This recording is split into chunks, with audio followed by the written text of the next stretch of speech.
What sparks a revolution that changes the course of history? The war in Vietnam from 1959 to 1963 was more than just a conflict. It was the beginning of a complex and devastating struggle that would reshape Southeast Asia and the world. In this documentary, we will explore how this war ignited, the forces behind it, and the first critical years that set the stage for decades of turmoil. From the roots of colonialism to guerrilla warfare and political upheaval, join us to understand the early years of the Vietnam War like never before. The origins of the Vietnam War can be traced back to the long shadow of colonialism and the fierce struggle for national independence. After nearly a century of French rule, Vietnam's people yearned for self-determination. The First Indochina War, fought between French forces and the communist-led Viet Minh under Ho Chi Minh, culminated in 1954 with the decisive Battle of Dien Bien Phu. The French defeat led to the Geneva Accords, which temporarily divided Vietnam at the 17th parallel, creating North Vietnam under communist control and South Vietnam under a non-communist government. However, this division was intended as a temporary measure until nationwide elections could unify the country, elections that never took place. The political landscape in South Vietnam was fragile and fraught with tension. In 1955, Ngo Dinh Diem emerged as the leader of the anti-communist South, backed heavily by the United States. Diem's government was authoritarian and deeply unpopular in many rural areas, especially due to its failure to implement effective land reforms and its repression of dissent. Meanwhile, North Vietnam, led by Ho Chi Minh and the Communist Party, was consolidating power and preparing to support insurgency efforts in the South. The communist strategy saw this conflict as a continuation of their revolutionary struggle, now against American-backed forces replacing the French. Between 1954 and 1958, guerrilla activity in the South was sporadic but growing, including assassinations of local officials and the establishment of shadow governments in rural areas. By 1957 and 1958, the insurgency in South Vietnam began to take a more organized form.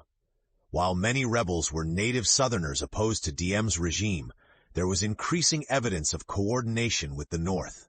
However, the North Vietnamese did not yet deploy regular troops to the South, focusing instead on infiltration, recruitment, and logistics. North Vietnam's infamous Ho Chi Minh Trail, a complex network of paths through Laos and Cambodia, began taking shape during this period, allowing the flow of men and material into the South.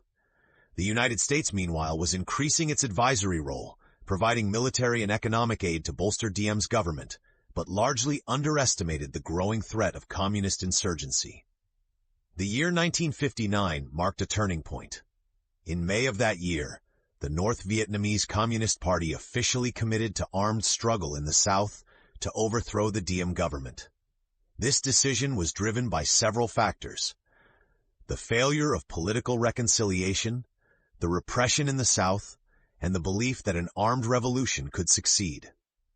The insurgents formed the National Front for the Liberation of South Vietnam, more commonly known as the Viet Cong, a coalition of communist guerrillas and sympathizers operating within the South.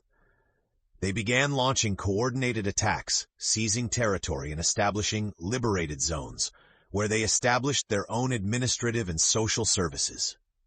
These zones, particularly in provinces like Quang Ngai, became miniature governments, levying taxes, mobilizing local populations, and building infrastructure to sustain the fight.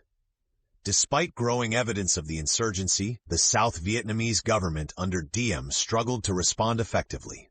His regime was marked by political repression, favoritism towards Catholic minorities, and neglect of rural peasants, which alienated large segments of the population.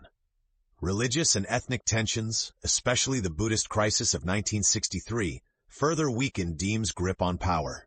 The United States, initially confident in Diem's leadership, began to question his ability to maintain stability and counter the communist threat.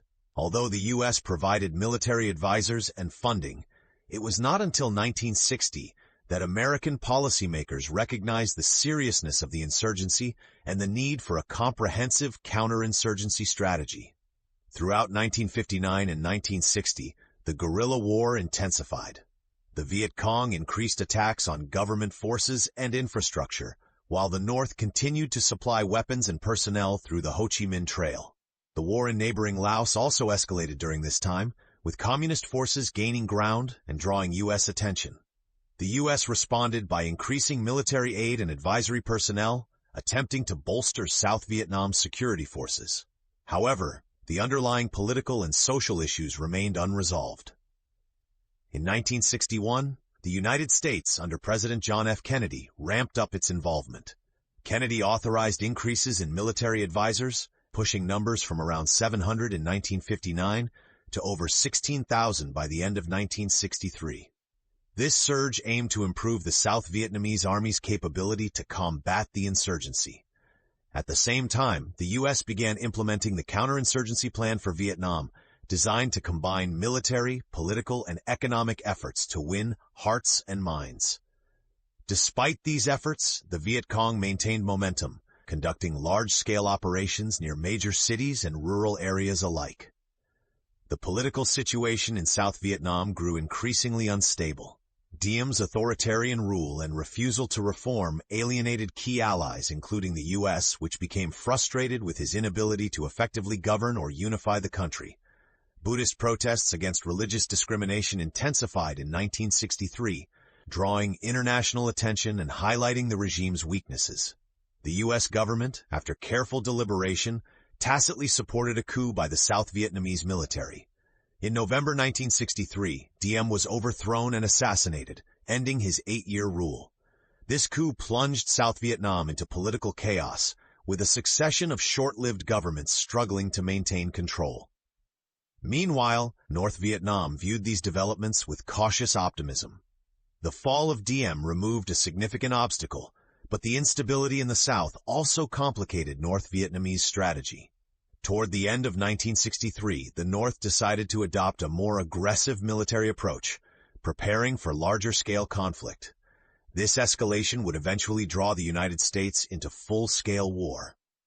Throughout this period, the conflict was not simply a battle between North and South, but a complex interplay of ideology, politics, and social dynamics. The rural population, often caught between communist guerrillas and government forces, suffered both from violence and from neglect by the state. The war's early years were marked by a struggle for legitimacy and control, with each side attempting to win over the people while undermining the other. The United States' role evolved significantly during these years. Initially hesitant, American policymakers increasingly saw Vietnam as a critical front in the Cold War. The fear of communist expansion under the domino theory drove U.S. commitment, despite unclear understanding of the local complexities. This period laid the groundwork for the massive American military intervention that would follow after the Gulf of Tonkin incident in 1964. The Ho Chi Minh Trail, a logistical masterpiece, was a lifeline for the communist insurgency. This network of paths and roads stretched over 1,000 miles through dense jungle and rugged terrain, allowing North Vietnam to funnel troops, weapons, and supplies into South Vietnam discreetly. It was constantly monitored and attacked by U.S. forces, but its resilience was crucial to the Viet Cong's survival. The trail also symbolized the determination and adaptability of the communist forces.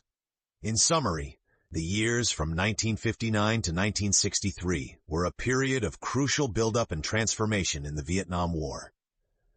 The North Vietnamese decision to commit to armed struggle, the rise of the Viet Cong, the faltering South Vietnamese government, and increasing American involvement all converged to create a volatile and deadly conflict. Understanding this phase is essential to grasping the full scope of the war that would engulf Vietnam and captivate the world for the next decade. The legacy of this early period in the Vietnam War remains profound. The conflict exposed the limits of foreign intervention in complex civil wars and highlighted the importance of political legitimacy and popular support in insurgencies. It also left deep scars on Vietnam's people and landscape, shaping the country's post-war development and memory. The lessons learned during these years still resonate in military and political strategies worldwide. Today, Vietnam stands as a testament to resilience, while the war's history continues to inform debates on intervention, nationalism, and the costs of conflict. In the end, the war that began quietly in the shadows between 1959 and 1963 exploded into a global confrontation with lasting consequences. From the jungle trails to the halls of power, this conflict reshaped nations and lives alike. Understanding these formative years helps us comprehend how a small Southeast Asian country became the epicenter of Cold War tensions and a symbol of both tragedy and perseverance. The war in Vietnam was never just a battle. It was a complex story of ideology, power, and the human spirit caught in the crossfire.